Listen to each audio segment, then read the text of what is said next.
Right. Today is December 15th. Thank you folks for joining our UPSFF Working Group.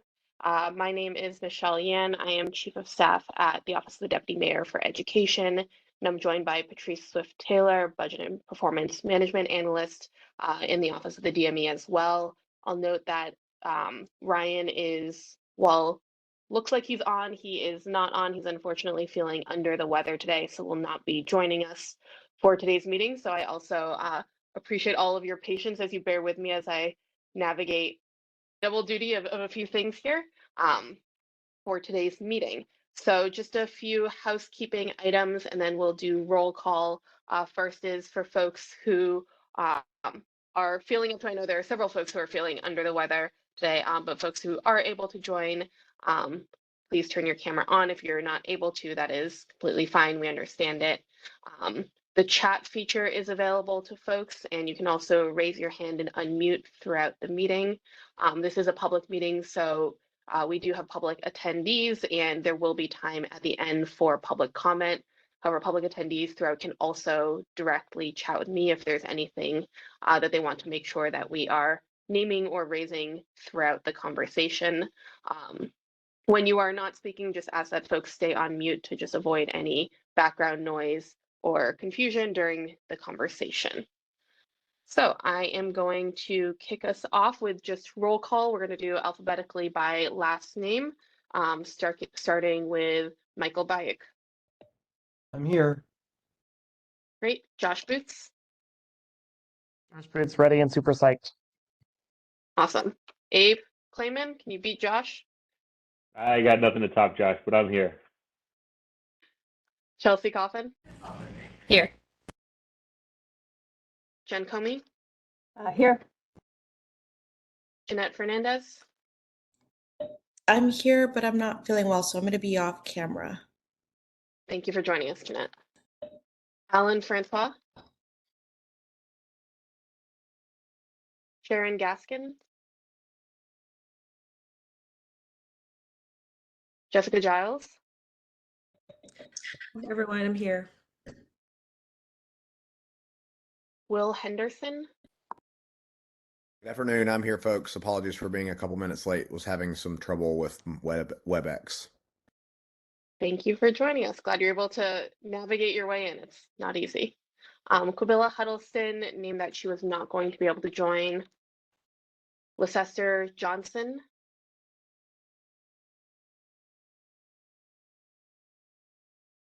Mary Levy. Here. Jack McCarthy. I am here. Alonzo Montalvo. Stephen Regis. Kathy Riley. I'm here. Allison Rohde. Present. Justin Rydstrom. Here. Nate Schwartz. Hey folks, I'm here. Atma Shahi.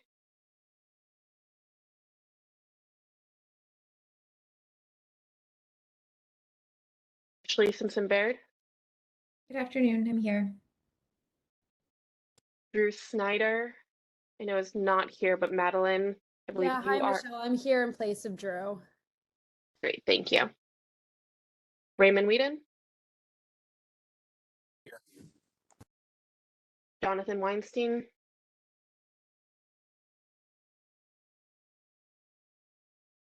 Kevin Wenzel. Sorry. I'm here. Hi, everybody. Margie Yeager. I'm here, thanks. Lovely. Thank you. That is everyone. Thank you again, folks, for taking the time today. Just as context setting and a reminder, this is our second to last working group session together. We have from 3 p.m. to 5 p.m. today, and then our next and final session will be January 6th. It'll be an hour long. For now, we can adjust as needed if we need to, but right now the calendar hold that is on folks' calendar and time announced is for an hour in January as we wrap up our time together. And I see Alonzo just joined. Thank you for joining us. And then Leicester, thank you. I think I had gotten to your name too soon. But thank you for joining us as well. So just to give folks a little bit of an overview of the agenda, I'm going to share my screen. We're going to do a quick recap of the December meeting, touch on a few of the next steps that came out of our last conversation around special education, and then we'll spend the bulk of our time discussing the report recommendations. I know that there were some folks who took on kind of putting together a first draft of recommendations, but want to make sure that we are spending some time there discussing as a group what the recommendations are that we want to be able to put forward in the report, discuss where there is alignment and where there may be continued discussion needed to either reach consensus or name where there may not be consensus. So we will spend the bulk of our time on that portion of the discussion. But first, just as a recap, we met 2 weeks ago. We started out with discussing a little bit in a little bit of greater detail the distinction between the alternative weight, the adult education weight, and then kind of built into that the high school weight, as there were some questions around just the clarity of who is getting what type of funding. So Ryan shared a bit more about the definitions and categorization for each of those categories. We reviewed the cost estimates from the previous UPSFF working group recommendations, where we did have a size available for what the budget would look like for those recommendations, both for some that were implemented, for some that were not implemented or partially implemented, where we had the information. And then Ryan shared a tool, which he has also since emailed out, of just the UPSFF weights, population figures, so that folks could play with that tool on their own to see what the impact would be of adjusting various weights. And then we spent some time talking about special education. We started by reviewing the performance levels from the most recent standardized assessments that we have, and then had the bulk of our discussion around the actual definitions of the weights themselves. And there was, I think, robust discussion of whether hours of service was appropriate for the UPSFF working group, for the UPSFF formula, versus looking at either type of service required. I think one of the examples that was named was around students who require a full-time educational aid, that kind of living independent of service hour needs to a degree, or being even more, requiring even more resources beyond what is provided there.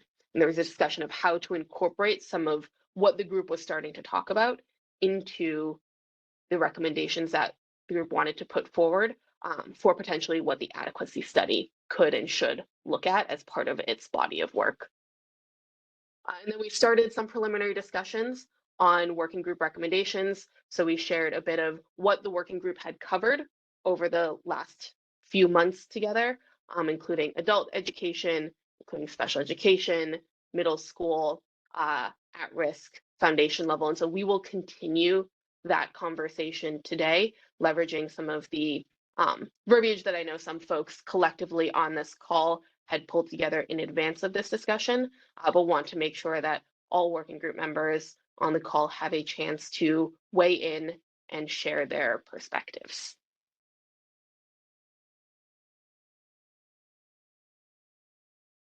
Just going to pause to make sure I'm not missing anything in the chat as I just do this. Great. All right, we're talking about dodgeball. That's fine. I can move forward. All right, so special education, one of the things that was named in the conversation, there was an open question about that we just wanted to revisit, was around the special education capacity fund. So there was a special education capacity fund prior to the adequacy study, listed as a category with a funding level associated with it. Coming out of the adequacy study in FY15, there was no longer that category of funding, and it does not exist in our current UPSFF formula today.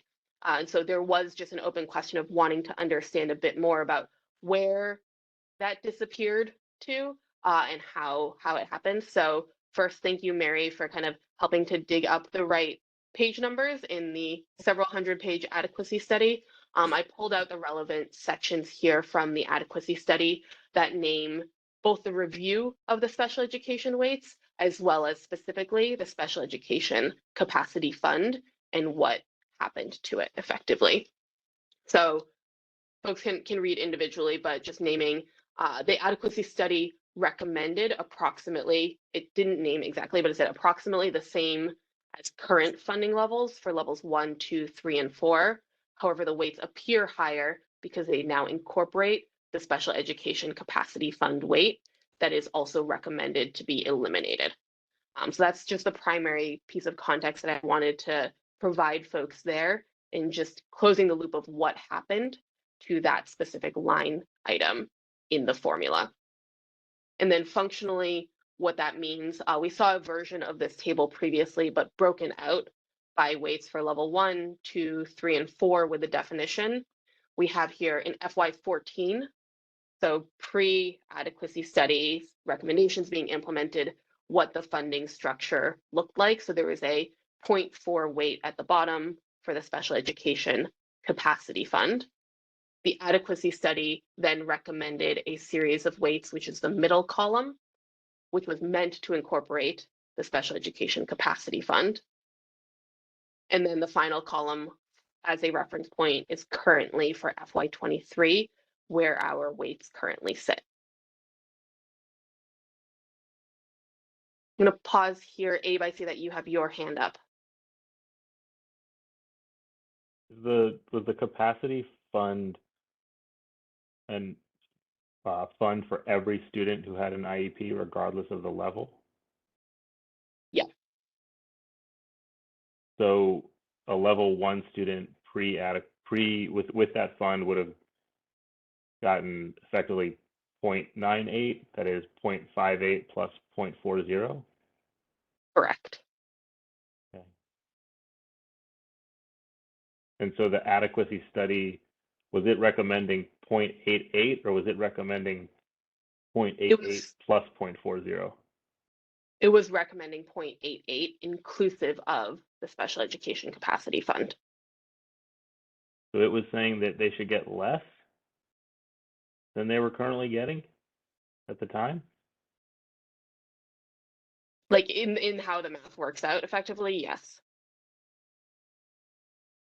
So his conclusion was that students with disabilities were receiving more than adequate funding?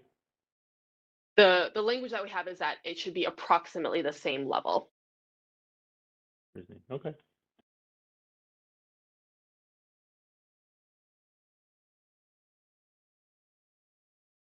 Josh? In the current UPSFF, we do have SPED compliance and attorney's fees compliance weight. What are those in relation to the SPED capacity fund? Those are different categories from the special education capacity fund. I think, and Mary helped do some research on just like the special education capacity fund initial purpose. And Mary, I'll let you chime in here, but did some digging back to when it was first introduced as well. And this looked to be specifically focused around helping schools build the capacity to absorb back in students who are moving from non-public placements back into public placements. That's correct. There was a big initiative at that time that the capacity weight was introduced to get the population that was in private placements down. It was much higher than it is now, and it was very expensive. So they wanted to build the capacity of schools in both sectors to take in students who were being returned from private placements, but also to have the capacity so that private placements would be less needed.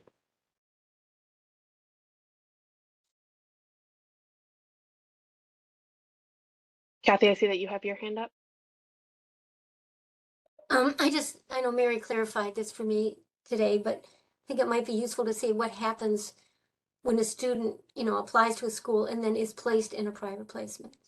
or what kind of funding comes to the school, or does it come directly from OSSI?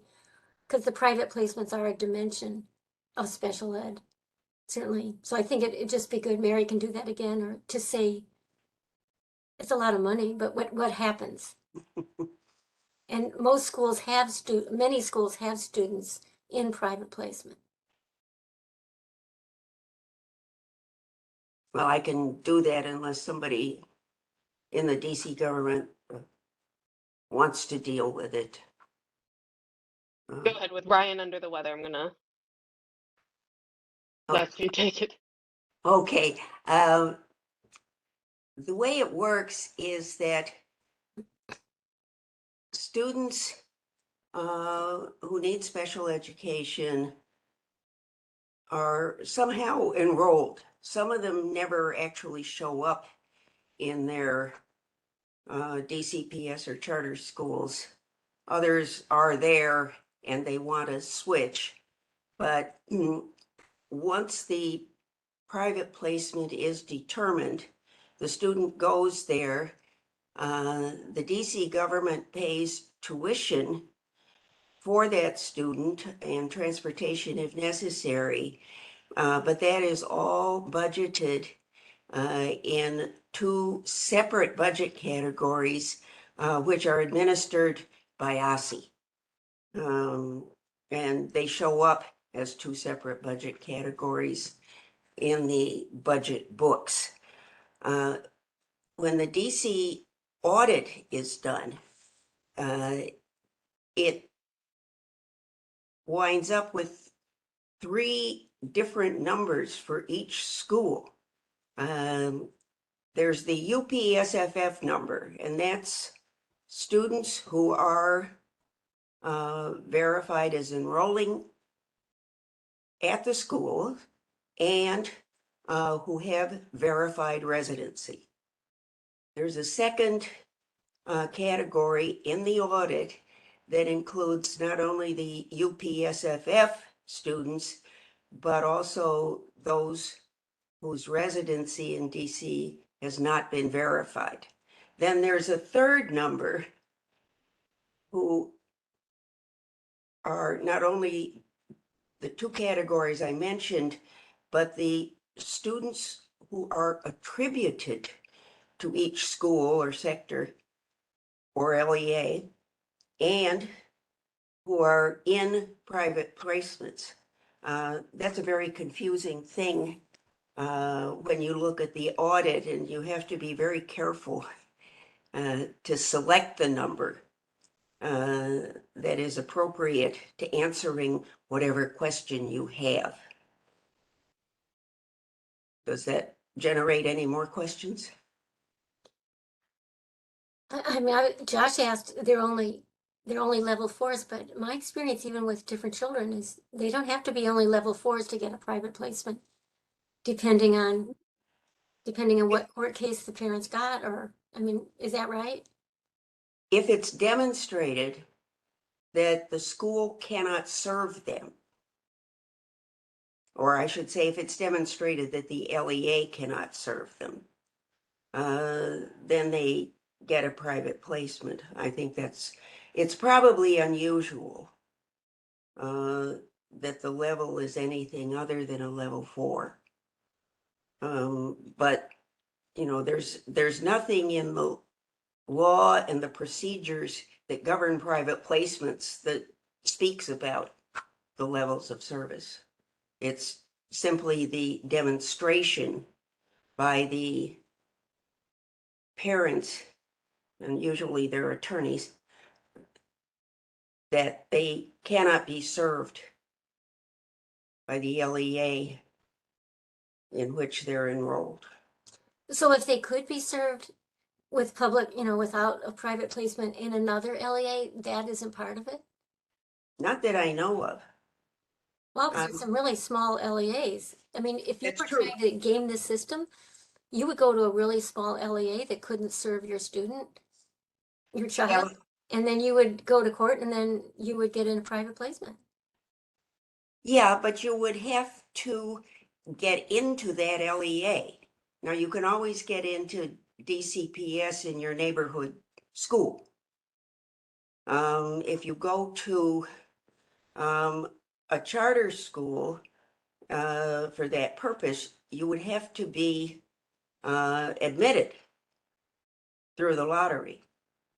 So Right. that No, that's, thanks really for limits that. I don't know if there are people who actually succeed in doing that. I do know that the number of students enrolled in private placements is a lot less Yeah, than it once was. thank you.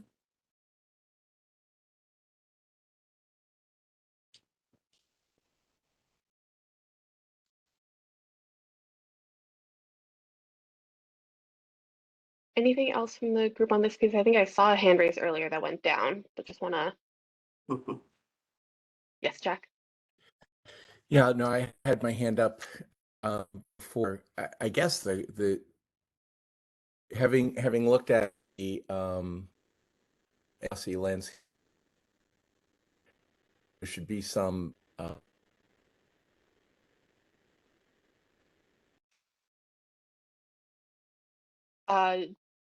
I lost connection for you, Jack. I'm not sure if others. I'm seeing some nodding. okay. Can you hear me now? You're back. Yes. Yeah, okay. Sorry. Yeah, I was just referencing the the Aussie landscape analysis, just in whether what thought has been given to what we're spending on this and how we're developing the methods of spending and the results that we're getting, because the results seem to be negligible. And so I'm just wondering, as we're not going to solve this in this session, but as we look at the adequacy study, it seems that if all of these different analyses can be pulled together with some, I think, fresh approaches will work better. We'd be serving the public well. Jack, I think I missed the most critical part of that sentence that you said there. I think you mentioned the adequacy study pulling together some analyses to.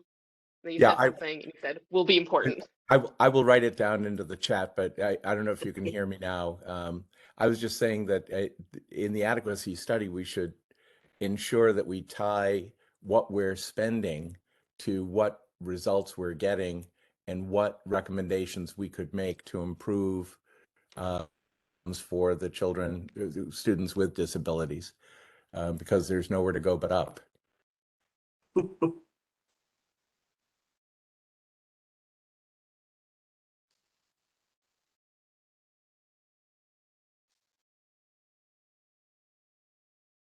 Thank you for that, Jack.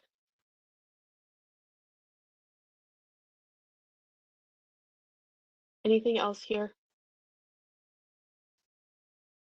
Great, and I think this special education conversation also will continue as we get to the draft recommendations, but wanted to make sure we were sharing some of the base information that we discussed last time. Great. All right. So as we think towards the working group set of recommendations, I know that there were some recommendations that various folks on this call pulled together in conversations between last week's discussion or 2 weeks ago's discussion and this discussion.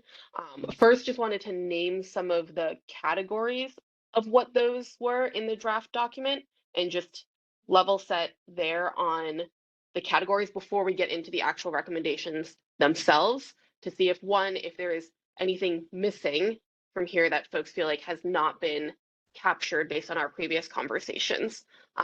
Before we talk about each individually, because I want to make sure if there is one that is not named that the group feels like we've had a discussion about previously, and we want to make sure appears in the recommendations that we are saving some time for that. So in the document that was shared, there were 5 buckets. The first was around an ongoing technical UPSFF working group. The second was around the funding weight and level specifically for adult students. The third was around a series of questions that was recommended for inclusion in the 2023 adequacy study. The fourth was around the at-risk funding level. And then the fifth was around the foundation funding level. So just want to name all 5 of these and see, before we talk about each individual one, if there was anything that is not living on here that folks wanted to discuss.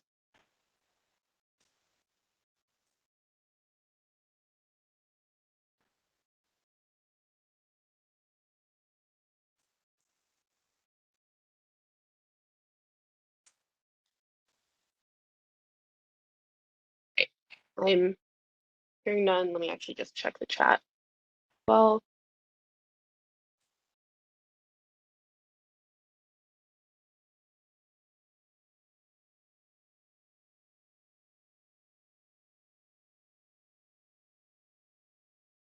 I think there's a bit of conversation around the special education one, which I think we can discuss during that portion of it.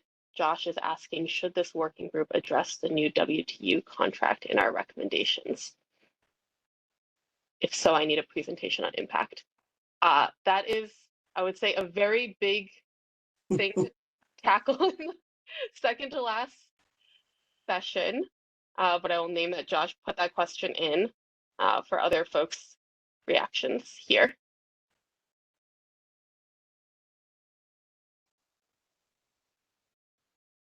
I may be I looking think to it's a resident. premature for this group to weigh in on a pending agreement with one of the LEA's collective bargaining units.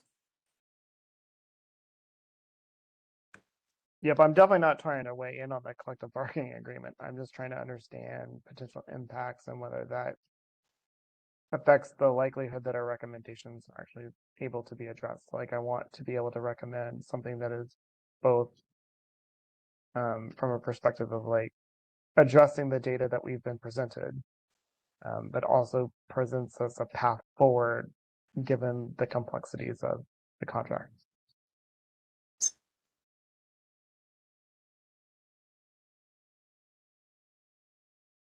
Okay, I see your hand raised. I think we have to discuss its impact on the UPSFF at some point. Maybe by our next, I mean, it's been signed by the union, so it will have an impact on the UPSFF. I don't, it's not like we're discussing whether to use it or not. I just think if it's not mentioned, it's kind of weird.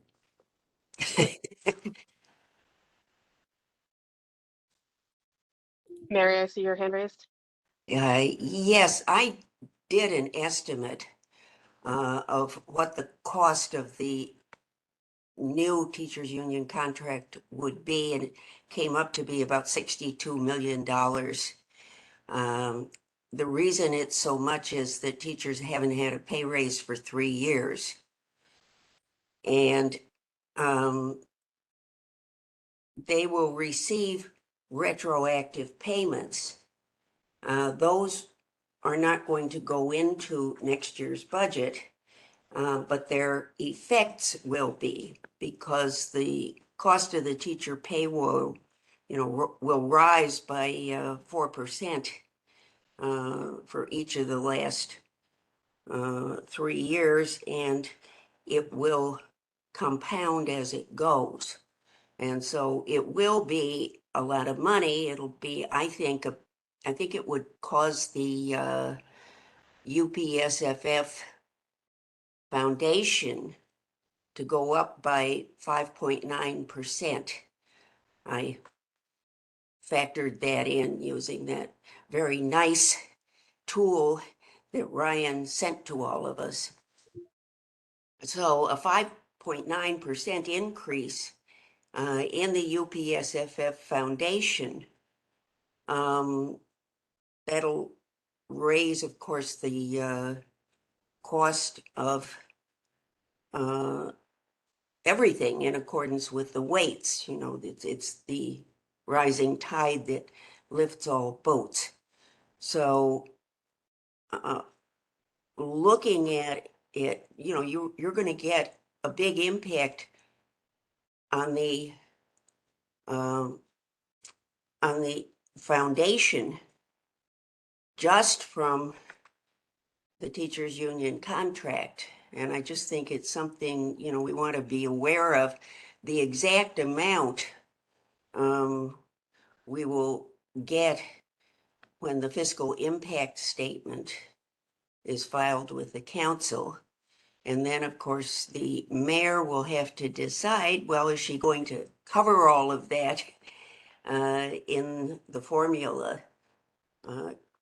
Assuming she does, she'll really have to do it through the foundation. And hi everybody, Kevin, DCPS again. Thanks, Mary. I think one thing where it may be related to what the group's talked a little bit about so far is how we can inform the upcoming adequacy study that the DME is going to undertake. My understanding of the most recent, calculation of costs across DCPS and then some representative charter network LEAs is the 2020 UPSFF study, and the indication of what the relative personnel costs were across both the system of right and then also the charter systems. It wasn't a full sampling, so I think one thing I would like to see and understand is kind of an update to that, how the personnel costs for DCPS drive or don't drive the personnel costs for charter schools, because I think a big question for me and the relation to the financing or the funding formula is how costs that are borne by DCPS then are either included in what is given to charters or not, and whether the adequacy study should address that exact thing.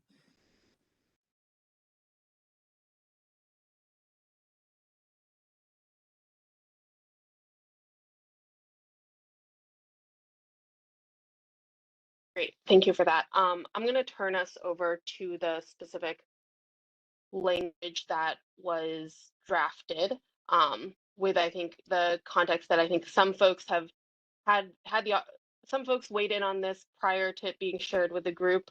Other folks may or may not have had the opportunity to, and so I would say what is written on the paper is a starting point for a discussion, and would like this group to engage fully in the discussion on what these recommendations look like. I would like to also start by just treating each of them independently first, and then having discussion on just like the order of recommendations as they are provided in the report.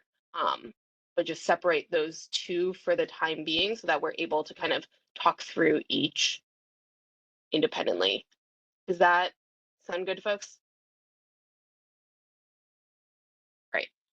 I'm going to switch sharing of my screen.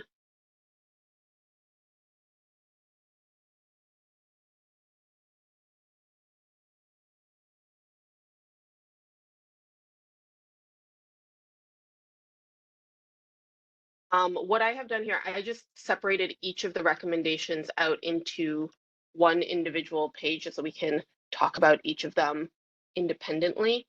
The first one that was named by the group, I think this was under discussion during last session, this reads: the district should convene a new ongoing technical UPSFF working group to provide data and analysis that the larger legally mandated group would use to provide recommendations to the mayor.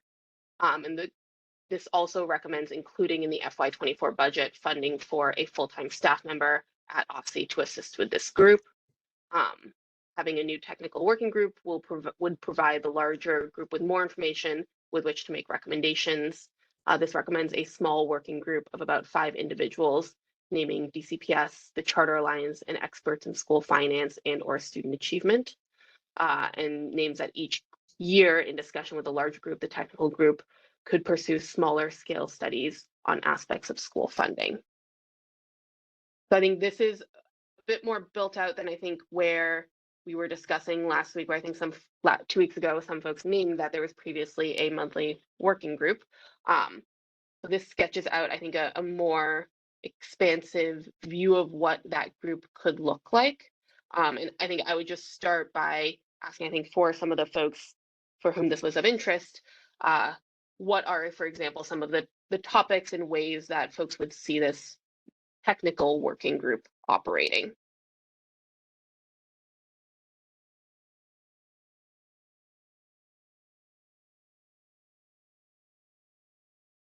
I like this, although I almost want to put like that one of those people be Mary Levy and just write it into the recommendation.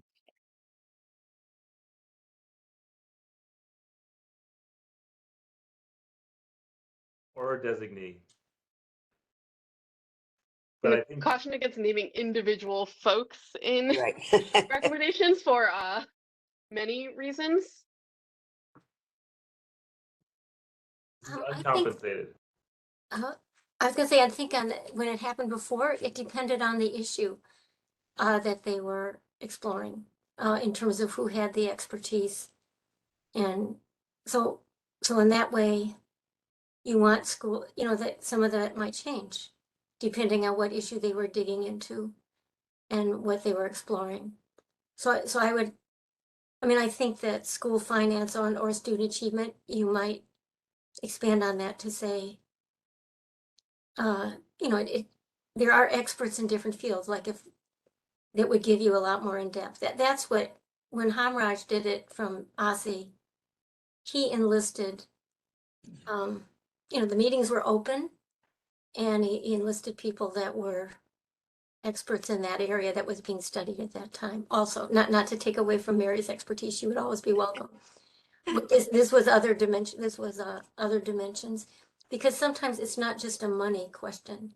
Nor would Mary say that, but it involves just even like what Kevin just said. How are we doing this? How is this actually funding? What's the actual effect going to be? How is it going to be implemented? The whole line of questions. Yeah, and I just want to acknowledge, I think, this group, even on a biennial basis, I think is considerable time and capacity that we all volunteer to be here. But there probably is, depending on the frequency required and the nature of the work that the group members would be required to do ahead of time, there's probably a cost borne by the members that is not captured in the cost that's listed here, which would be for what seems to me the convener and the driver of the group. But yeah, they just wouldn't necessarily capture everything that might need to go into this.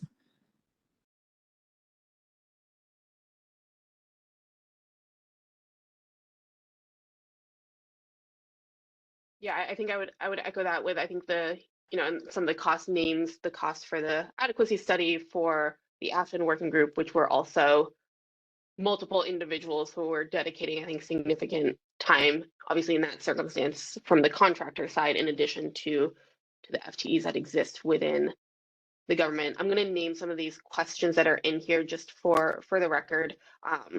There's a question around where would this employee sit in DC government, who sets the agenda, and how frequently would it meet, with a response saying, thinking about OSSI, given the access to financial and other data from LEAs. And then I did get a message about the inclusion of the Charter Alliance and not authorizers of charters or charter leaders themselves, given the inclusion of DCPS. So I just want to name that as how currently the representation is listed. And then another comment here, there should be an expert on special education, given everything we know about what is being spent and what we are achieving. And I think that ties back to, a point, Kathy, I believe you raised around naming that the expert body that is included can be dependent on the topic area that is being explored. And a recommendation that this idea gets tied to after we have the common financial reporting data, which, as a reminder for folks, will be a common set of ways that both DCPS and the charter LEAs are reporting both on their budget as well as their expenditures and how they're reporting on their at-risk funding. Charter schools, for the first time, submitted their budgets aligned to these standards to PCSB, who published that just last month. So thank you, Mike. I know you're on the call and you did a lot of work there to get to that. And expenditures for this school year will come out in May 2024 after it's gone through auditing. LEAs will be submitting that data to OSSI through ESSA. I just wanted to add, Michelle, I really like this idea. I think it would be great to know maybe from the DME or maybe the council side, just what kind of appetite there is for absorbing recommendations from a technical working group like this every year. I think it could be good to have more regular input. I don't know why it's every 2 years. And then my second comment is whether this would mean, or we could recommend some change to the legislation. I believe now the reason why we meet is because of legislation every 2 years. So this would kind of require it, to be official, some change there. Yeah, I mean, I think and this was a question that I wanted to raise for the group as well around the frequency of this group analysis and recommendations. I think, and I'll pose this question out, like when we met first in, August, September, and we discussed, for example, looking at the at-risk concentration weight and how that interplayed with the other at-risk weights, there's a conversation in question of like, we haven't given it enough time to see what the impact of this is. And so I would lay caution to changing a funding formula every year in general, in terms of just being able to understand the implications of any of those then individual or discrete moves, both for LEAs as they're thinking about budgeting, but frankly, like if all of this is in pursuit of student outcomes, what the potential implications of that are. I think I recognize the value of continually thinking about reviewing and understanding the relationships and these big questions that we are talking about.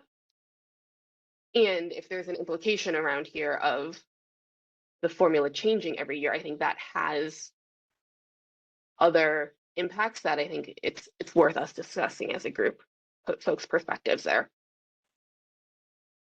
I think Mary, your hand was up first, and I'll go to Abe. Right. I mean, I'm flattered to be named in this, but of course, we don't usually name individuals. I mean, I could get run over by a metro bus, and then you'd have to find somebody else. So, we do the usual thing of describing the category of person that we want. We used to have a group that met year round, except probably not in summer.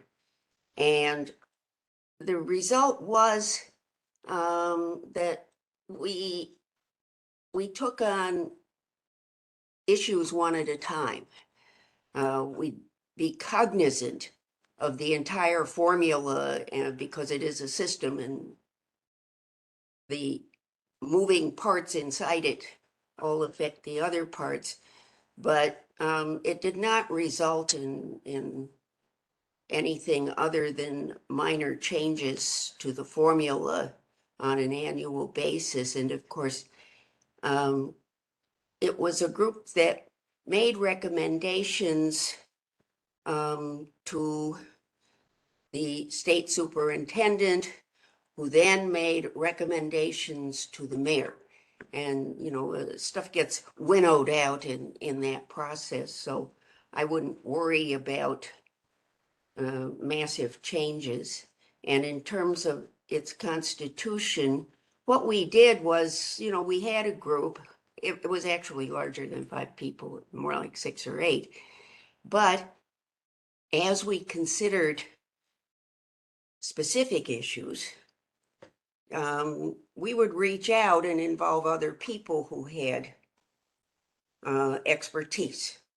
So, for example, with security, because there was a security element that went into estimating the foundation cost, we brought in a few people, including people from the police department,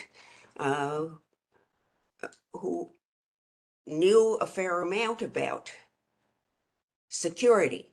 I mean, it also included the people who did security in DCPS. And, there was a flexibility in bringing in expertise. So you could have a core group and then an understanding that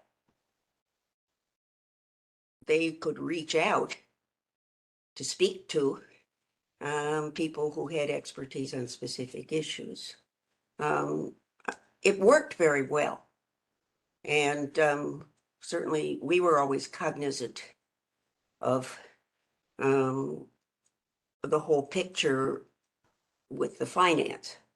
You know, we were not going to make recommendations that would have to be ignored because they cost way too much. In terms of a staff person, I was that staff person. At that time, I was working half-time. And that was enough. And, you know, the working group discussed what they were most interested in. OSSI and its predecessor, the State Education Office, of course, had its concerned about issues. And so we would reach a consensus on what ought to be looked at. And that's all. Thanks, Mary. Abe? One point about this, I think this group could make recommendations.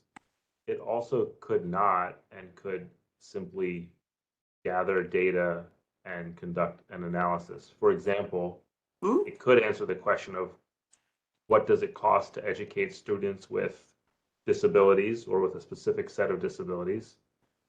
Or it could go beyond what does it cost and say, and therefore the weights should be X.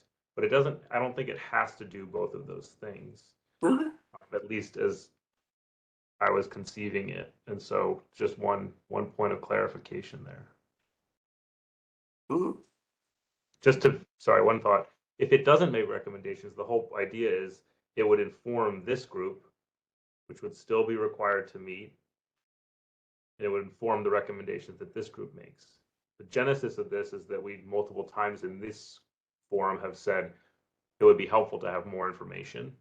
So this group was the group that could provide that more information. And I think on that, Abe, that's part of the reason that I said in the chat, I think it'd be helpful to explicitly name the Common Financial Reporting Standards data in the recommendation as both a timeline, because that comes in the spring of 2023, which I think would then help to inform a 2024 working group. But I think that feels like a major piece of information that would be helpful for analytical purposes across different types of LEAs that's coming down the pipe. And I do think understanding, and I don't know if this needs to be named explicitly in here, but understanding how the adequacy study, the upcoming adequacy study, will inform the next group is also an important consideration, because both of those, I think, will provide a lot more of the, what I think is the hunger for more information for this group to consider as we go into, you know, this group in 2 years. I agree. Kathy? I would agree with that also. And from having been on that previous group, I also think I like the idea that we're doing that ongoing level of research. The piece that I found, the other thing that it dealt with is what Kevin mentioned before. DCPS actually has over half the students. So thinking of each LEA as if they have an equal impact or an equal, stand equally. In that group, I mean, there was, at that time, I think it was Focus that mainly represented the charters.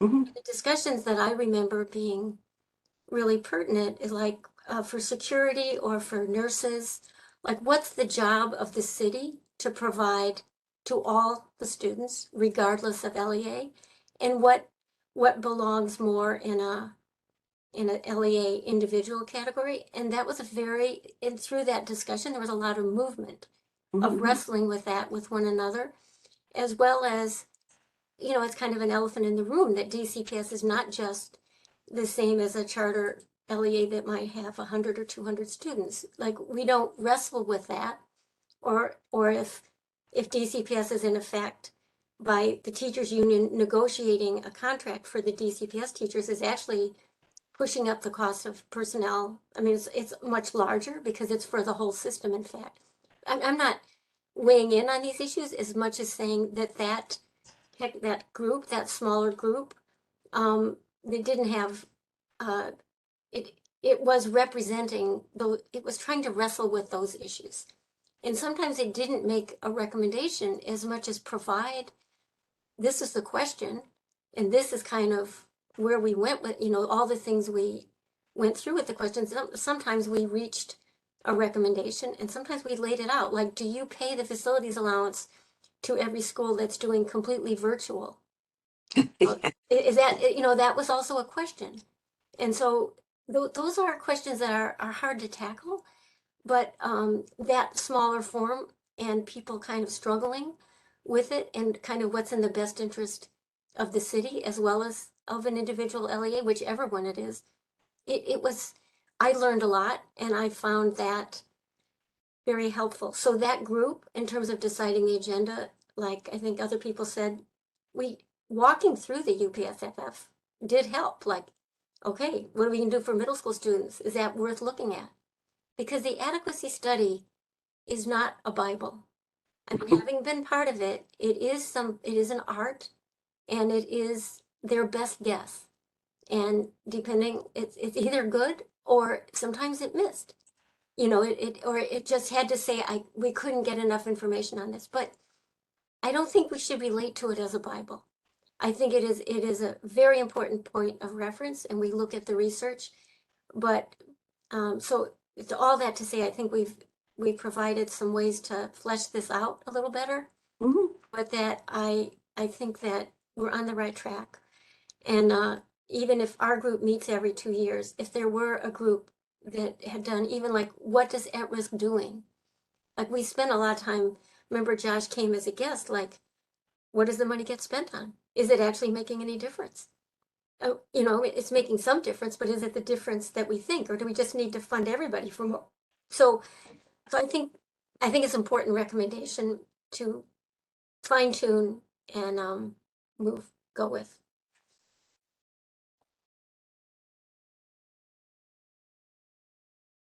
Thanks, folks. I think there are some good recommendations for how to continue to tweak this one.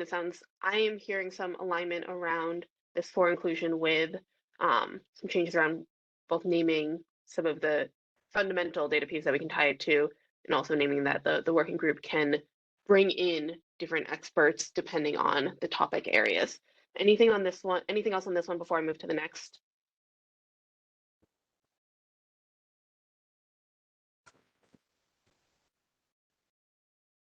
Great. All right. The next one that we have was around adult education funding. The recommendation is that the district should increase the funding weight for adult students to 100% of the foundation level. So this would give it a 1.0 weight. Adult students serve learners with some of the highest needs in the district, including adults who have not yet completed high school, recently arrived immigrants, returning citizens, individuals seeking entry-level workforce credentials, and students who have experienced interrupted service education. Supporting adult education is an investment in DC families through the ripple effects of enhanced education and economic opportunity. And we named the 2013 adequacy study found that the true cost of meeting the needs of adult learners for whom special education, at-risk, and English learner add-ons are not currently applied is equivalent to 100% of the foundation weight. While these findings are now 10 years old, this is a necessary step in starting to equitably fund adult education in DC. So this is the recommendation as it has been written by folks. I'll open it up to group members for reactions, perspectives, and or recommended changes.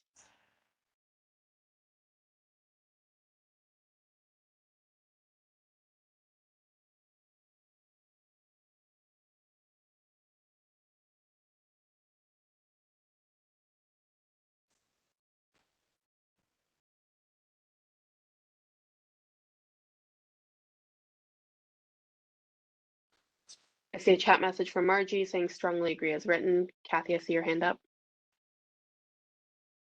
Oh, you're muted. I actually wrote it in there as I think in past the recommendations are really fleshed out. Like I think it would be good to add, this is what we offer to adult students to flesh this out a lot. It just wouldn't be one paragraph. It would say, this is what a services to adults in our cities look like. And this particular purpose, I think this will serve students, largely students learning English. It serves students that want to go back and get a GED or a high school diploma. It serves students who are adults who are also find themselves, whatever, what we went through at the beginning of the last meeting. I think it just needs more it's a simple, you know, justification, but I think it needs more background to flesh out what adult education is. If my experience of what went forward from this group was that it was kind of a meatier piece. So I am recommending that that be added. Like, we as a city do this for adults, and you know, we have job training, we do all these different things. This is what this particular weight in this particular thing does, and this is why we're recommending that. Because I don't think we do enough of that to look at the whole landscape. Does that make sense? It is asking you to do more work on it, but is that all right? I think Ashley's about to speak, but I think I'll just name, I think a lot of this we pulled together in anticipation and during our previous working group session. So I think a lot of this information exists to be incorporated, but Ashley, I'll let you speak as well. Thank you, Kathy, for the suggestion. And I was just going to respond sort of with the same thing. I think a lot of that information was contained in the first memo that we shared around sort of what the landscape of adult education in the city looks like. So I think it'd be pretty easy to pull from that. I'm also happy to offer my time in fleshing out the language a little bit more if that's helpful. Because we even do more than what we offer in education. I mean, I think this is what the argument is for, but yeah, thank you, Ashley. And I think it's important to just give all the information. Thank you. Yeah, completely. And I just want to acknowledge the comment of yours that was in the document. I think that's a great point. It would be helpful to know a little bit more about not just what's happening in adult education, but across the city and where there's overlap and where there's distinction. And I think a question like that is perfect for our previous recommendation on kind of the need for ongoing work in this area to be able to take deeper dives into some of these really meaty issues. So thanks for that. Yeah, I often feel that we're dealing with one piece. We've touched on this and we put it in education, but we have a lot of agencies dealing with similar issues. And I often feel like we don't get to look at the overlap, and then we don't see where the gaps are. And I mean, it's a silly example, but once working with a nonprofit and working with a school, finding out there were like 10 nonprofits all working with the same 10 students at the school, because if you don't look, you're not going to see the whole picture. So I am, whatever we have that we can pull together, both with the work you did, Ashley, and with what maybe DME can offer, because they do a lot with adults and job training, I think it would be helpful. Or if it has to wait till the technical group, it does, but I think it would be helpful. Thank you. Alonzo, I saw your hand up and then you put it down, but if there is something. No, I was just kind of trying to expand on the idea that Ms. Raleigh is expressing. The difference between the 11301 that now it's funded for adult students and 12,419. So the question is that I have, what can the schools do with another $1,000 per student? What other services can they provide? Because sometimes I feel that we are emphasizing our view is just to add more dollars, but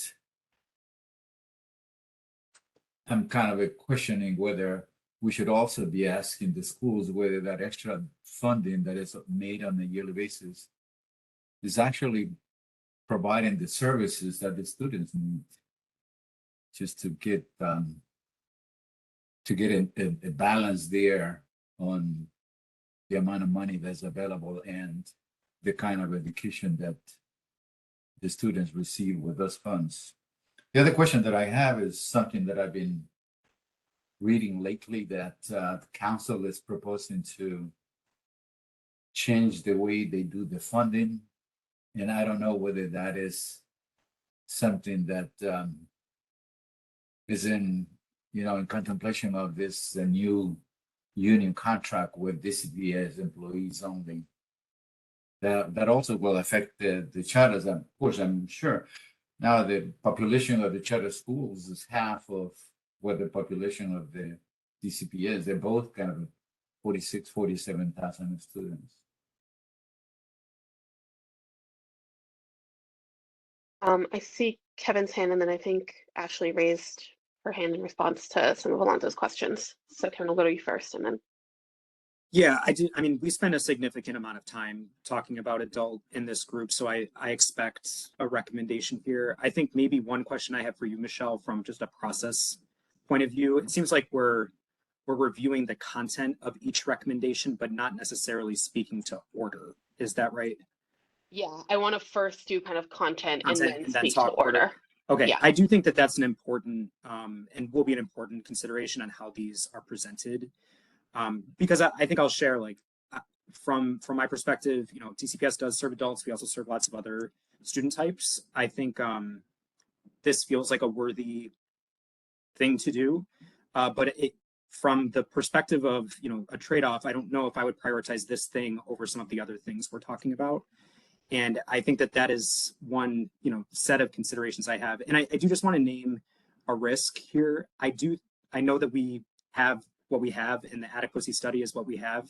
But I think justifying an increase based on a study that is 10 years old and that we're about to update, there's a justification risk there that I think is a little challenging for me to fully get behind. But I agree that there should be an adult recommendation, and that we did, you know, spend a lot of time thinking about what went into it. And I appreciate the work of the adult LEA leaders on the call as well. Ashley? Oh, you're on mute still.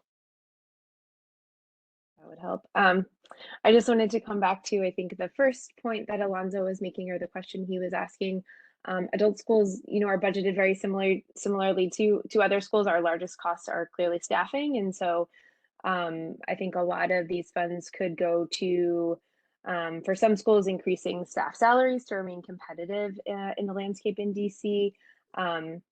Or, you know, conversely, for schools that have been able to maintain competitive salaries, they may have been keeping class sizes high to keep those salaries. So perhaps they could make their class sizes smaller to provide better supports to students.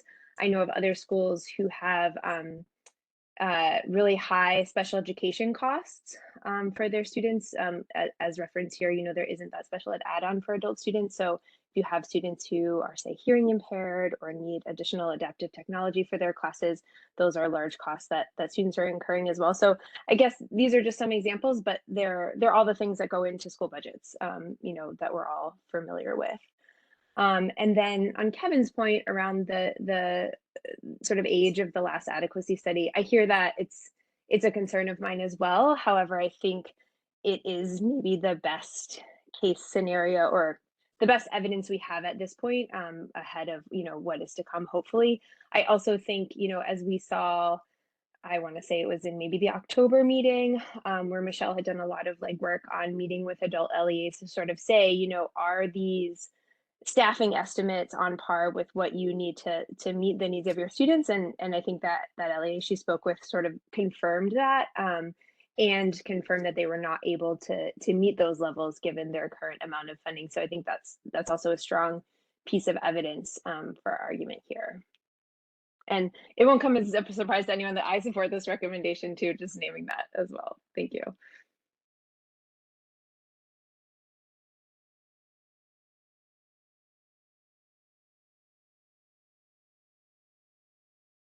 Thanks. Anything else from folks here?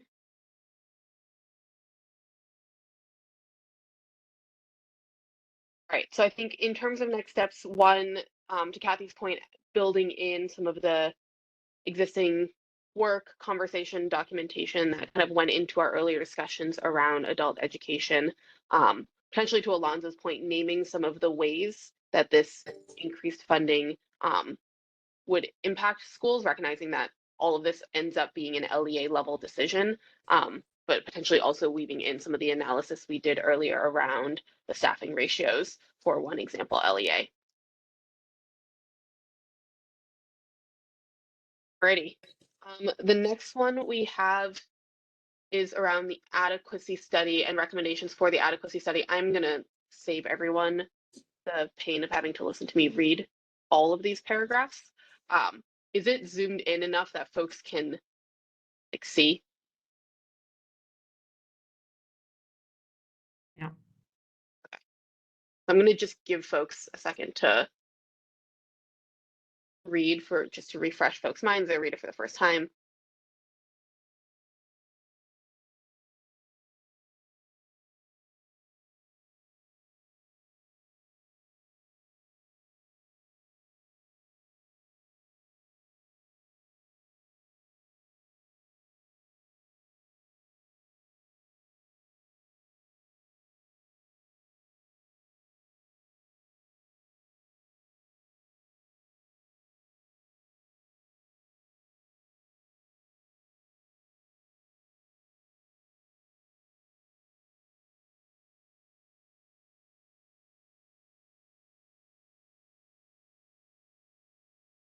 Oh, thank you, Abe, for also dropping it in the chat.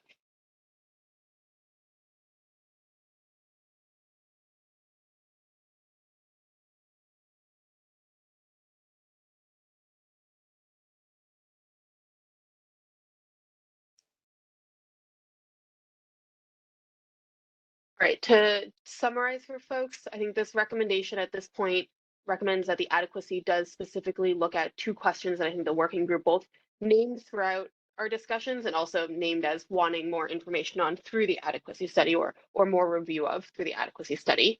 The first is around the full costs of educating students with disabilities in the district. And then the second is around the cost for the district to expand the at-risk preference to encompass families who maybe would qualify under SNAP or TANF, but for whatever reason currently do not receive those benefits. And in particular, I know that some schools have discussed families who are potentially undocumented and are hesitant to enroll in these benefits being undercounted in the at-risk weight as it stands. Jack, I see you have your hand raised. Yeah, I had some thoughts. This was actually more related to point one. So I can hold that while you're talking about this issue if you'd like, and then go back to that when you're ready. On this one? Yes. Full cost? Yeah. No, I think now's the perfect time. Okay. I just think on in talking about the full cost of educating students with disabilities, I would just add to this language that says disaggregated by disability type, core services provided for each disability and time spent servicing each disability, like for contractors or itinerant service providers in the district, just to provide a little more specificity to that first point. And I can provide that to you. Thank you, Jack.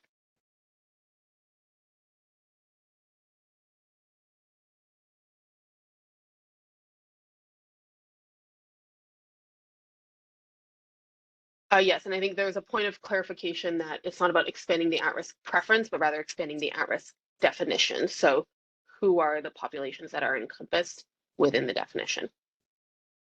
Kathy, I see your hand raised.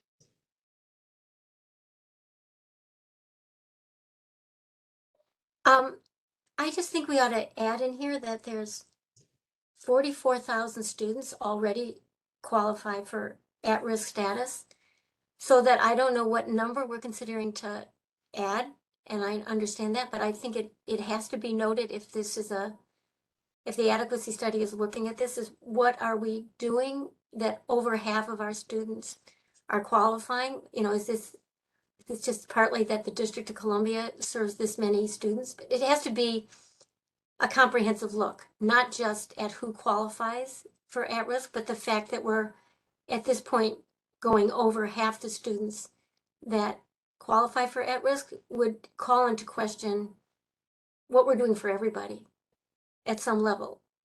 Does that make sense? It's just that it's not a really distinct group. It's over half the students. I just think we have to note that in this description, instead of it just being about that we're adding more and more groups. More, you know, and I'm not against adding students that need extra money. I don't know if I'm articulating it correctly. Because we tried to get it a little bit with the concentration, that it's really different to be educating students in a concentrated setting.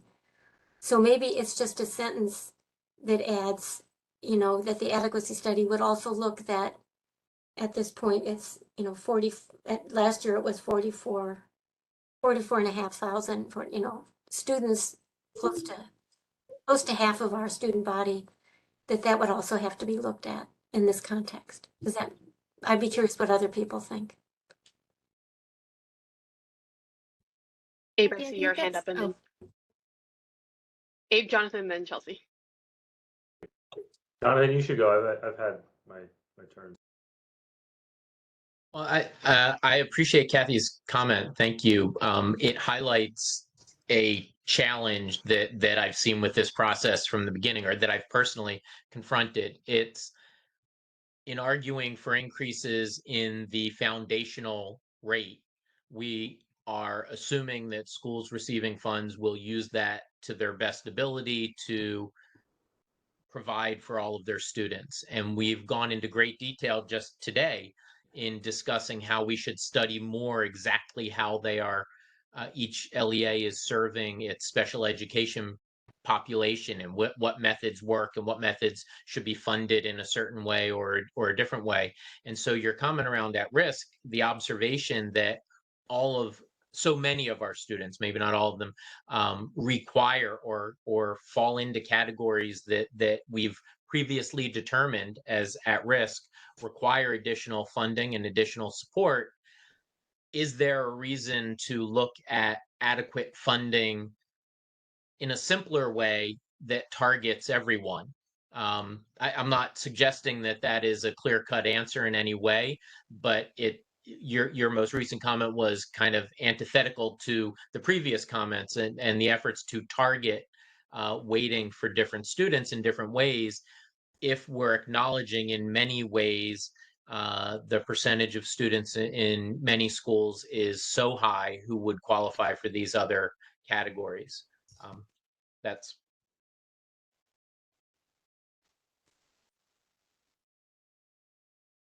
Chelsea, and then Jeanette, I saw your hand go up briefly. So I'll turn to you after Chelsea in case you do want to say anything. And Chelsea, you're on mute. Thanks. I just wanted to follow up on Kathy's comment about the size of the at-risk group becoming too large, and I think this is a really important point to consider.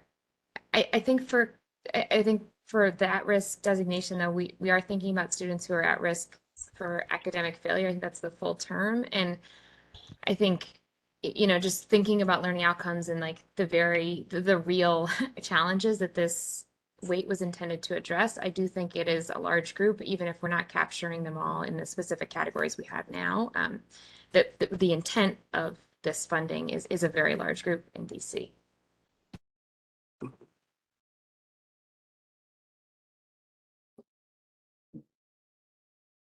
Jeanette. Yeah, I think my thoughts were really captured by Jonathan's and Chelsea's comments. I think the point made by Kathy is a good one, and we probably do need to highlight it here, but it does beg the question of the of the base weight, in my opinion. And I think Jonathan was sort of hovering around that point as well. I'm sorry too, I missed the last meeting, so I don't know if we have a recommendation on the base weight, but it's just my mind went there. Like, if more than half of our students are at risk, then is this going to really solve the problem, or is the base weight what we need to focus on? Not every LEA serves an equivalent number of at-risk students designated as at risk. And we do know from all of the data submitted to us, right? Not just academic, we're actually talking from the well-being survey, social emotional. We do know that schools that tend to serve these students, again, this is a proxy and a correlation of like students who come from low-income families tend to be in schools that have more needs, more social emotional resource needs, mental health, academic supports that they need. And it would be a failure of this group, in my opinion, that if we did not fully recommend that the at-risk weight move to its fully recommended weight of 0.37, because we've seen what the pandemic has done, and we have underfunded the at-risk weight every year since its inception to the tune of tens of millions of dollars every year. And I think it's time for us to stand up and say, you know what, we've seen the data, we're responding to the data, we are going to fully fund the at-risk weight. Yeah, I don't think we're suggesting that the recommendation not move forward. I just think it needs to be placed in a context for the district. I see your hand up, and then Abe. Yeah, when we first put the formula together back in 1996, it was done by a group with representation from charter school supporters.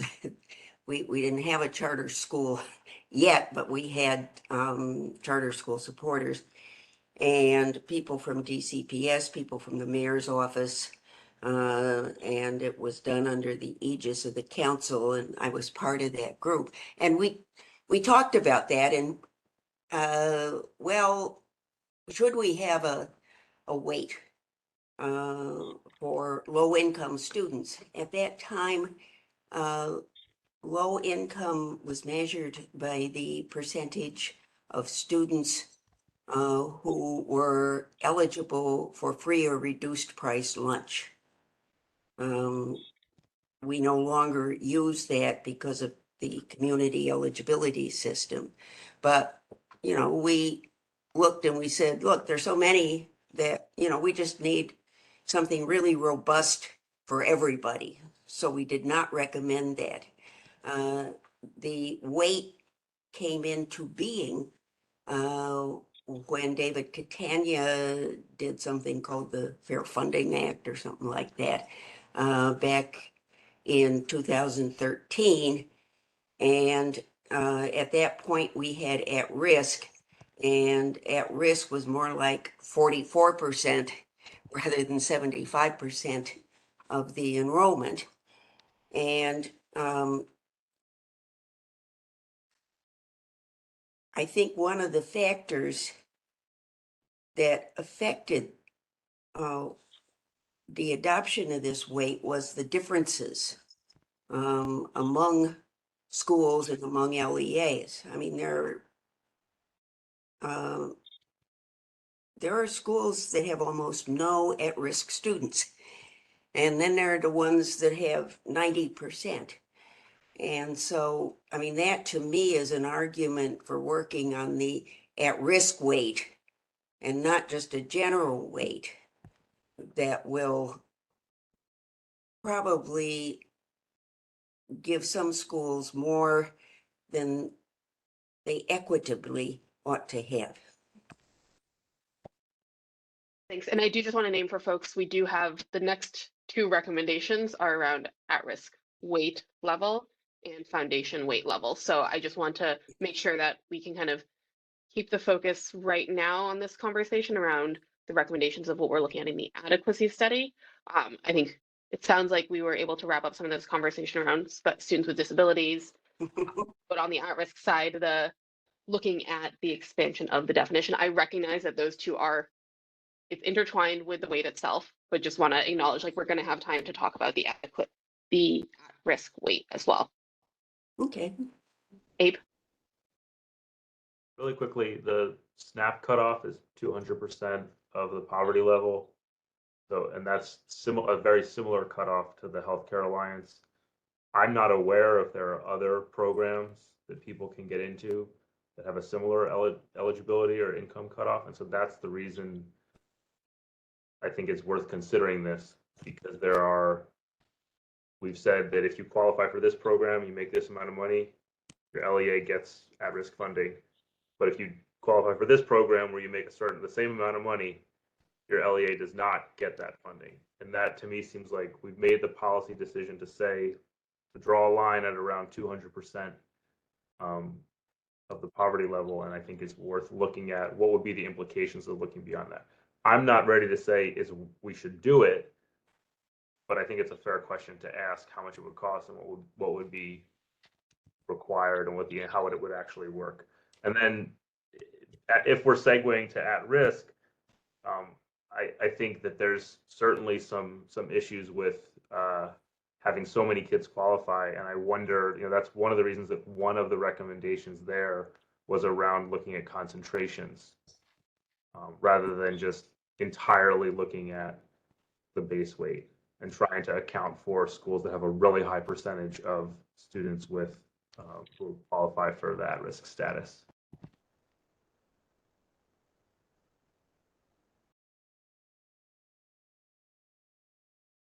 Thanks, Abe. Anything else on these? I think we will add some language on the students with disabilities. Jack, I will connect with you on that language. We'll add in the contextual component around the number of students who currently are meeting the at-risk definition. All right. I know there are folks who have been waiting to raise their hands because they put them down. We're going to talk about the at-risk funding component. So I think there are several potential recommendations. I will also, again, name at the start of this working group, for context, not to try to stop this conversation, but as context, we discussed as a group whether we wanted to look at the various at-risk weights that now are in existence, at risk, overage, high school, 40% concentration, 70% concentration. And there were concerns, hesitations at the time around looking at something that was still in the early stages of implementation. So just want to remind folks of that context as we enter into this conversation. And so I think there are a couple of points to note here. The 2020 UPSFF Working Group did look at the at-risk weight, which resulted in the addition of a new weight for students who are also over age. And then in the most recent budget cycle, the addition of the 40% and 70% weights. There's a data point included here around student attendance. So OSSE's student attendance report does show that there is a relationship between the percentage of at-risk students served within a school and that school's chronic absenteeism rates. And so there are 3 bullet points of recommendations that were discussed in some of our recent conversations since, including funding students designated at risk at the level recommended by the 2013 adequacy study, increasing funding for schools educating a high concentration of students, so those concentration levels, and then going beyond the adequacy study with additional increase for inflation. I'm going to go first to the folks who had their hands raised previously that took them down because they were obeying my orders. Nate, we'll go to you first. Yeah, and I think I can just piggyback on both Josh and Mary's comments, and I agreed with both of them in terms of at-risk students not being evenly distributed across schools and just wanting to push to increase at-risk funding to move towards the last adequacy study, which I know is dated and that has come up in this conversation, and there will be another adequacy study, which we're going to recommend continuing to look at this, but I don't think that would be a reason why we wouldn't want to increase and start moving towards what was previously recommended, knowing everything that we know. So I guess that's my statement. And then I guess my question on this portion here is there a particular recommendation as opposed to, it details some of the potential things we talked about with the increases and what it would cost incrementally. But is the idea here that we would come up with a recommendation together during this conversation, Abe? I think this is what you had sent out, correct? Sorry to single you out. What I sent out, yes. Yeah. But that's a question for Michelle. Okay. I think we need more conversation. So yeah, I would be in favor of that. Curious folks' reactions across the three, right? I think the first one and the third one are obviously closely intertwined in escalation of one would be 3. 2 is for it sounds like concentration weights specifically. And so would be curious for folks' reactions to that one relative to the others, and considerations for the group. Again, I think I'll name where we kind of started in August, which was around the concentration weights being newly introduced. Right. I mean, I think I like the third bullet the best, and I think it's an easy argument to just say we have not fully funded at risk based on where we know we were 10 years ago, and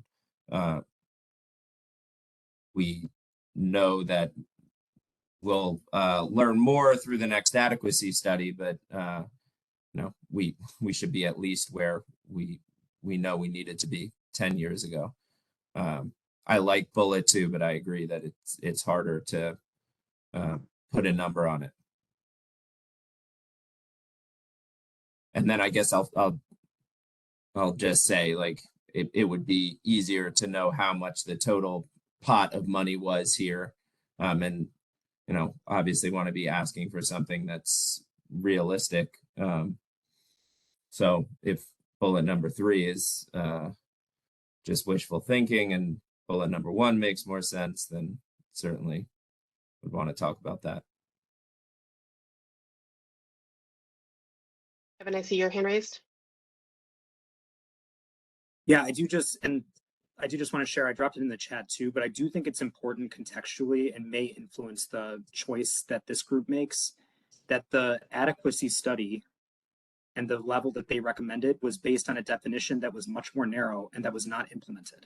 And so just from a logical rationale for this, I do just want to raise that. And I think the approach from the 2020 group has been, there are students that are getting the 0.37, but what we've done has been more nuanced in terms of which groups those are. And so we looked at, overage students getting their additional supplement on top of the regular at-risk. Now we have at-risk concentration. I think that I just think that the rationale needs to be really clear if that's going to be the direction the group goes in, and there would need to be some kind of reckoning or language about why, despite a different definition, we still think that 0.37 is the right place to go to.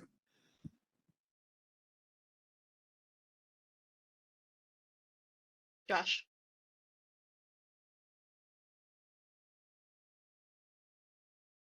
You're on mute.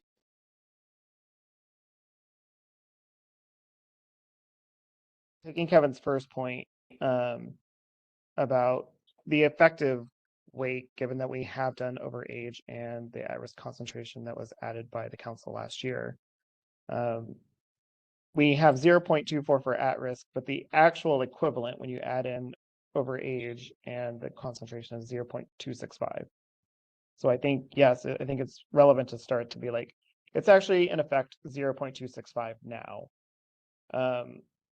Kevin's other point about the definition used to be just for TANF, and now it includes SNAP and TANF. 80% of folks who receive TANF benefits apply for SNAP benefits. And so also it's a federal poverty threshold related that DC can adjust. But like, we also know that we're not capturing, not everyone who qualifies for TANF applies for it. And we actually have a lot more, like the number of the census has shown that we actually have more folks, the increase in population of folks who do not meet a living wage has increased in the District of Columbia, yet the number of folks who receive SNAP and TANF benefits is proportionally, looks like it's gone down. And part of that is because of the city's great investment in the $15 minimum wage. And so for those folks who have 15+2 or 15+4 and are working 40-hour work weeks are no longer qualifying for some of those benefits. Anyway, so my suggestion would be to have to cut that effective difference between 0.265 and the 0.37 in half by this year, and then in full by the following fiscal year, which is the same year that those schools who are Title One, or those LAs who have Title I dollars and ESSER dollars would be facing a fiscal cliff. I'm not Josh, tracking can the 0.265.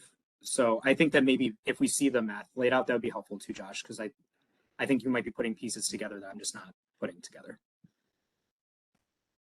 Yeah, I can share my screen. I don't, if that's an option. I think so. I don't. Can you see that functionality on your side?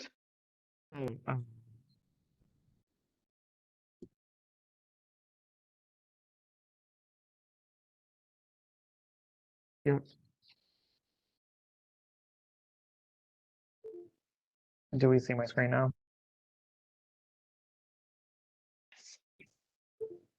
So I took, again, thank you, Ryan, who's not here to get his props for this chart. Essentially, you can see the math here. The math is really looking at these weights that already exist in practice. What the these in gray were what the recommendations were from the adequacy study. And then it's basically a weighted average given that who are these students, how many students are in these different places.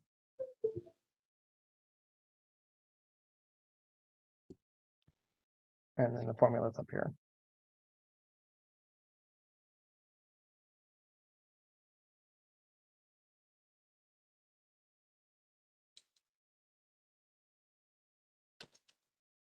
Does that help, Kevin? I think so. I think what I'm hearing is you're doing a weighted average rather than saying like for this student, it would be they're receiving this. For this student type, they're receiving this. Is that right? To get to like just one piece? Yeah, just to be like, yes, that's correct. Got it. Okay.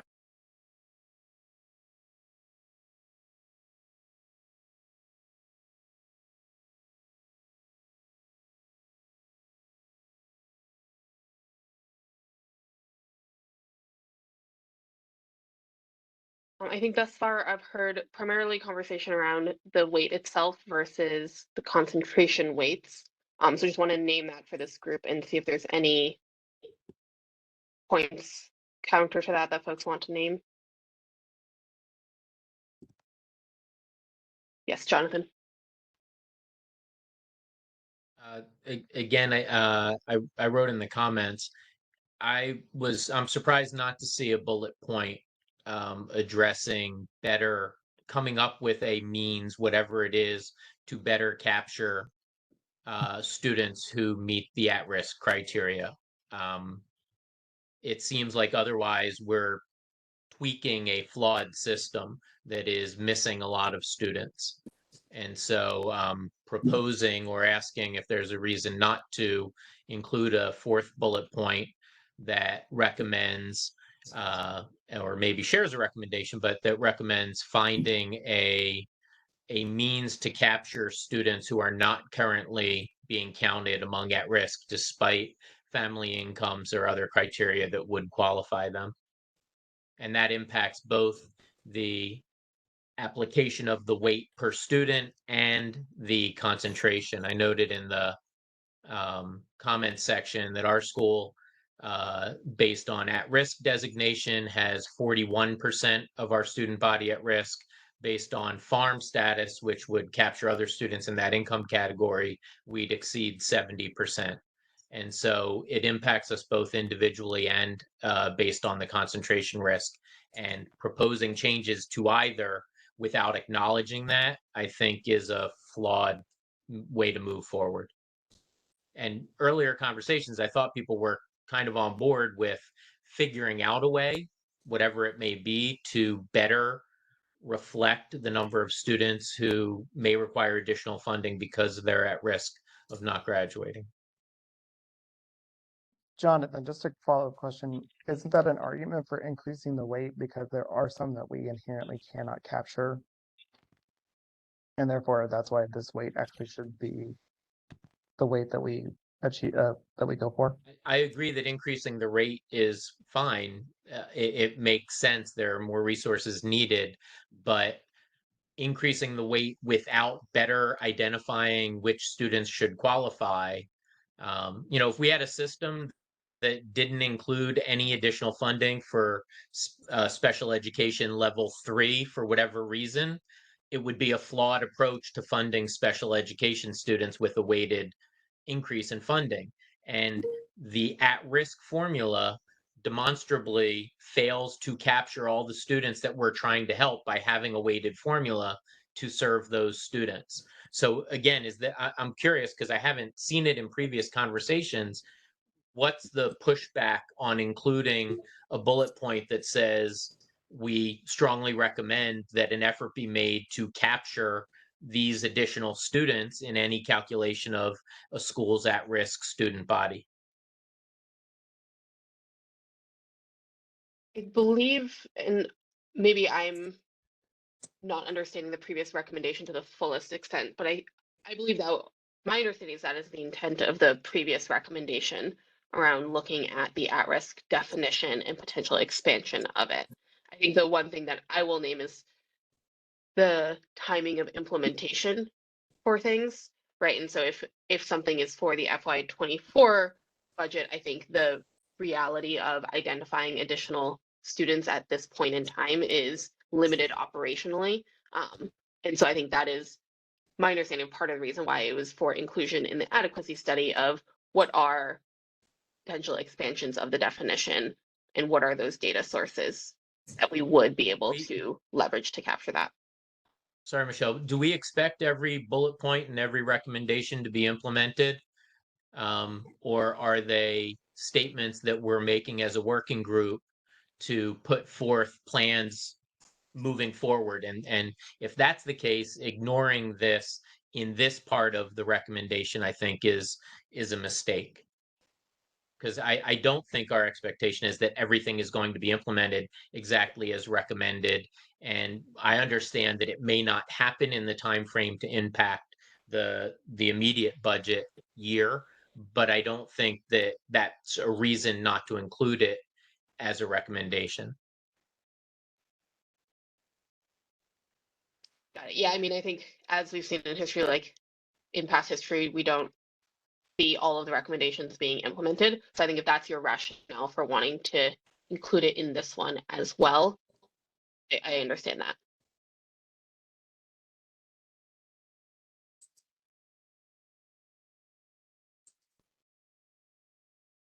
I don't see overwhelming from support others? coming through, but I haven't heard specific opposition to including it. So I'm curious what the group thinks.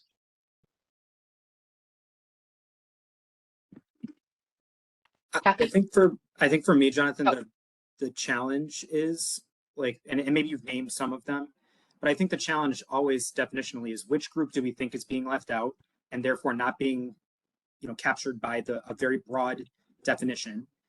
How do we measure them? How do we identify them and incorporate them in a way that has, meaningful data at the time we need it so that payments can be made?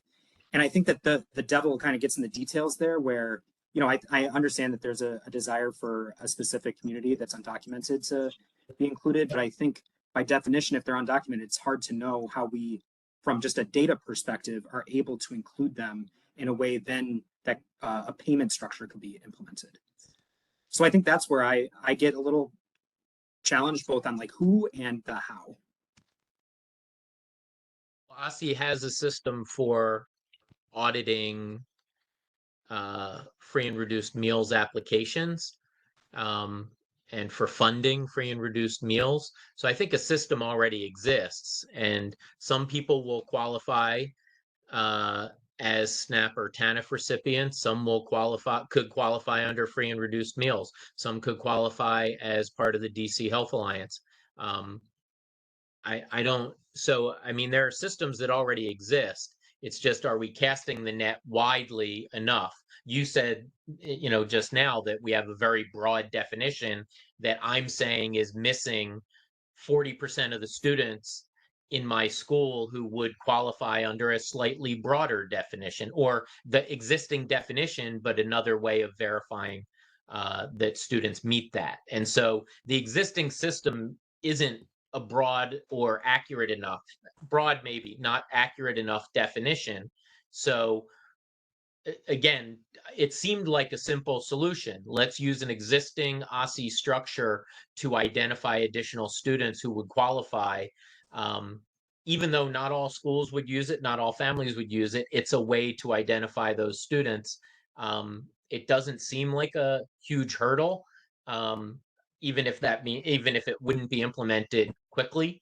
But I don't think it's because I don't think that the current approach is accurate enough. I'm sure we're not the only school that is not being funded the way this working group and the city wants to fund schools with students who qualify as at risk.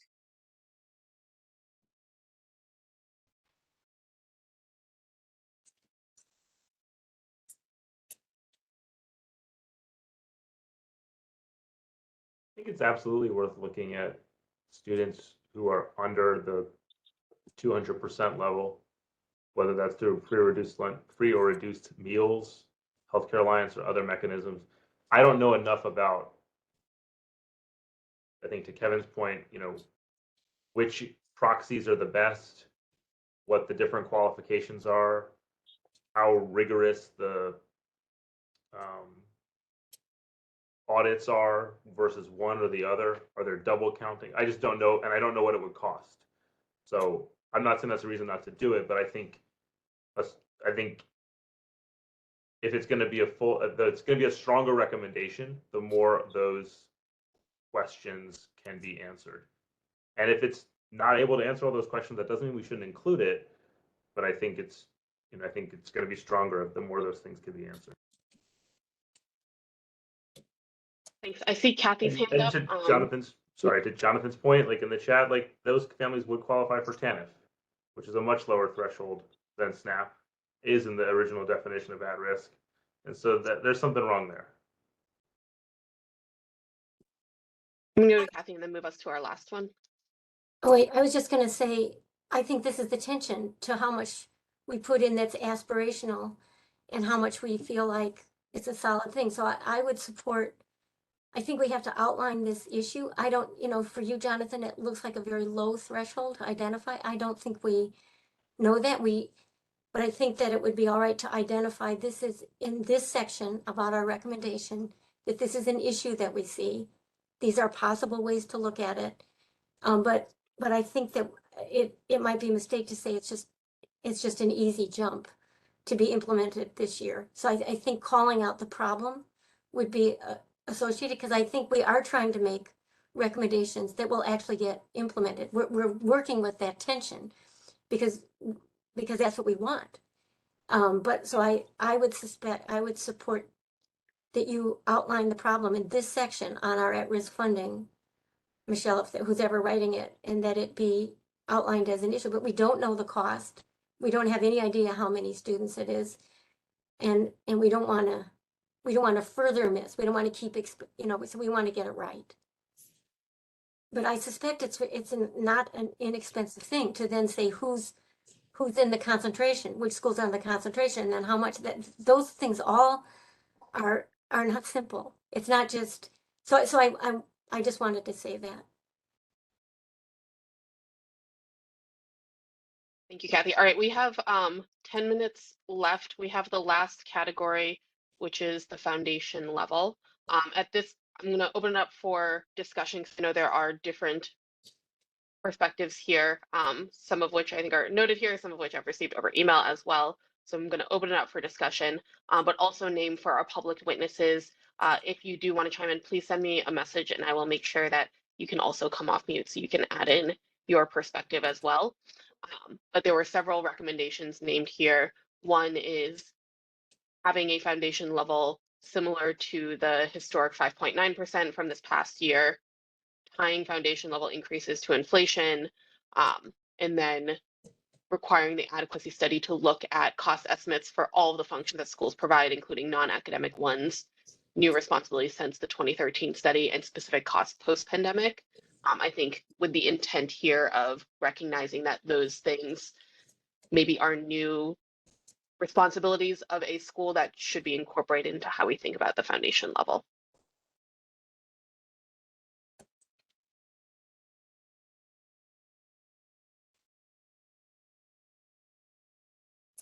So I'll name, I think these three bullets are all fairly different and independent, not necessarily in conflict with one another, except for 1 and 2 potentially. 3, I think, is a little bit separate, and 1 could be included in our previous set of recommendations around adequacy study in general, or can live here.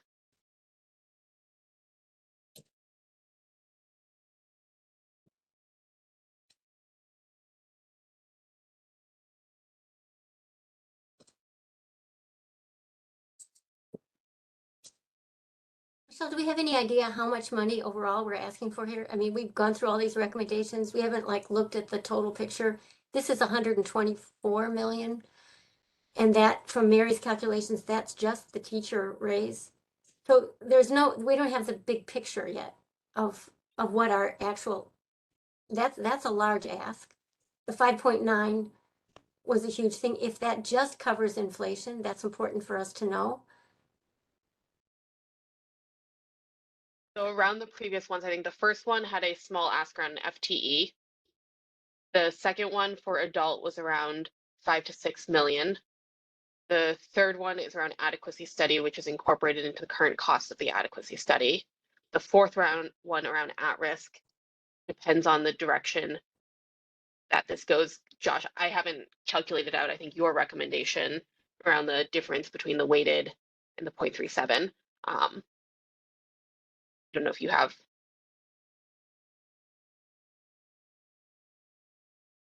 We'll maybe have that. But I think the first 3 we have laid out. And so this one is then 124 million.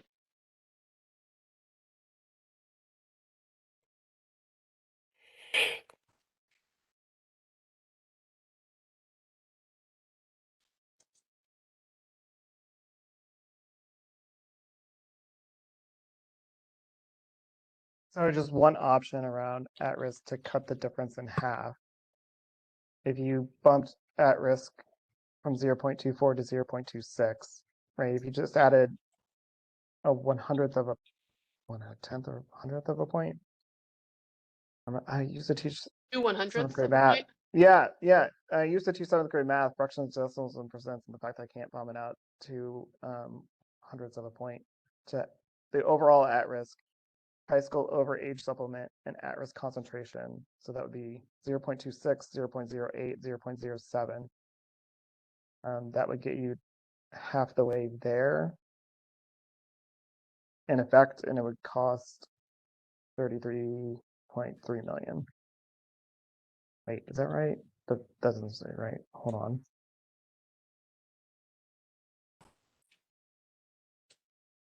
I think broadly, like the at-risk one and the foundation one are going to be the largest dollar amounts, just given the pure number of students that we are talking about. And so I think my question to the group is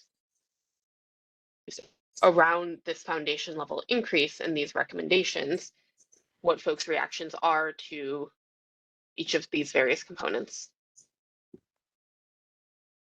Mary? The 124 million at the bottom of the screen, in effect, is what's going to cost the DC Treasury because of the teacher pay increase. Yeah, it's a big increase, but basically it's catching up over 3 years without an increase in payroll. So it's basically the equivalent of inflation in personnel costs that's hitting all at once. But it won't do anything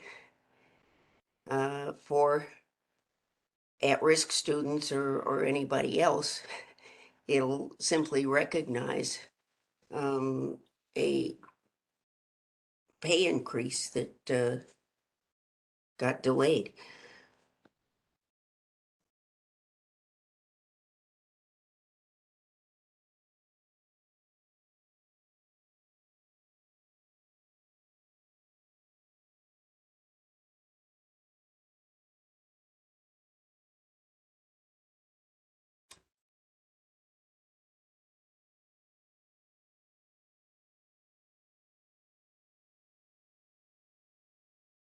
I'm gonna just do another reminder for folks. If you are on as a member of the public and you would like to speak, please, you can go ahead and raise your hand. I also am realizing that there's some folks who got kicked into the attendees list. Raymond, sorry, Justin, added you back in.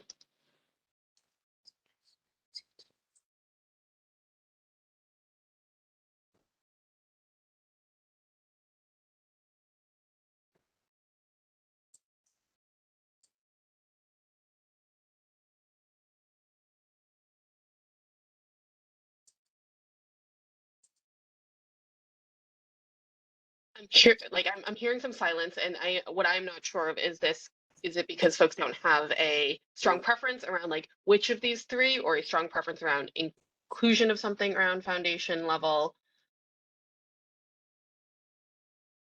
and would rather focus on the other recommendations. Want to just kind of get a sense of, or it's been 2 hours and we're just tired of talking about the UPSFF.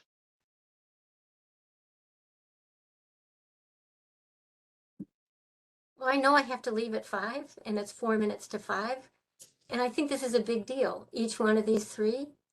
And I don't feel like rushing through it. That's why I'm quiet. I feel it's too much to figure out what's reasonable for us to really request and how we can integrate what we've already decided with this one and how we can integrate the contract obligations and the inflation. So I would like to have it at the beginning of the next meeting. That's my recommendation.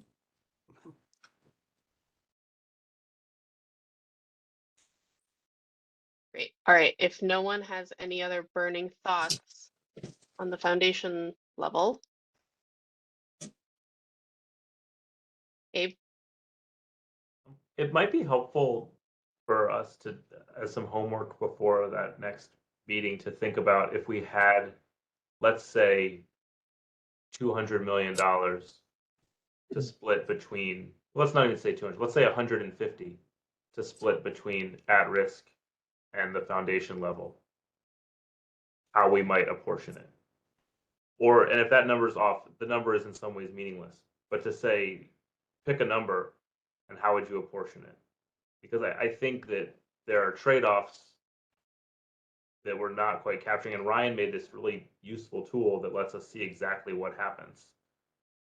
So that's one way I'm thinking about it.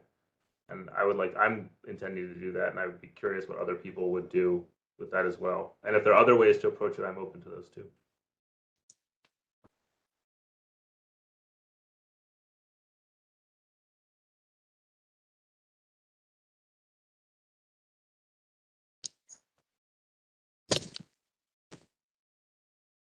All right. I saw some nods. I think it gives folks some food for thought over your holiday break.